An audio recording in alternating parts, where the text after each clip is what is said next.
1978, San Diego. I'd just come out on the other side of a relationship that blew up. I was angry and disillusioned and ultimately self-destructive. I lost everything I believed in. I was as utterly and completely alone as I've ever been. So I began going on walks.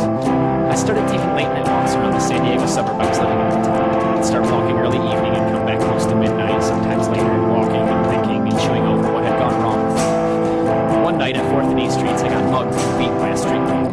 Sent me to the hospital with serious indications of mortality. When the ER techs asked what my religion was, I refused to answer. I made my private peace with the universe, content with whatever was going to happen or never done. Then something happened.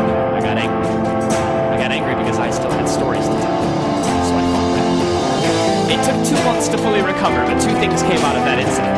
First, I have no fear of death, none whatsoever. Second, as soon as I was well enough, I started walking again, sometimes until 3 or 4 in the morning, through parts of town that made even street people nervous. When people asked what I was doing out there, the only answer I could give was I'm looking for something. So I kept walking through some of the most dangerous parts of San Diego before it got cleaned up, but it was still home to hookers and drunks and gangs. Finally, one afternoon, I came to the same areas I walked through at night, and I was struck by the dichotomy between that corner at night and that very same corner during the day.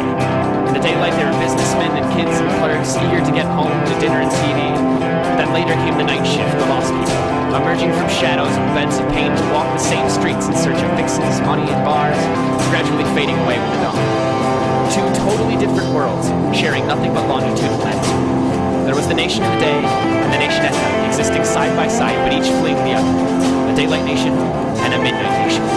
I saw a country bifurcated by more than just the presence and absence of light, but by lives cast aside and lost and uncared for, but walked away and thrown away on one side, and on the other, those who pretended not to see them, because not seeing is easier. And I saw someone forced to walk both sides of the metaphor to learn that the greatest cruelty is our casual blindness to the despair of others, that there but for the grace of whatever God you subscribe to goes any of us. And finally I realized that I had found what I was looking for without ever being quite sure what it was. I found a story that would make my own life make sense of it. This story.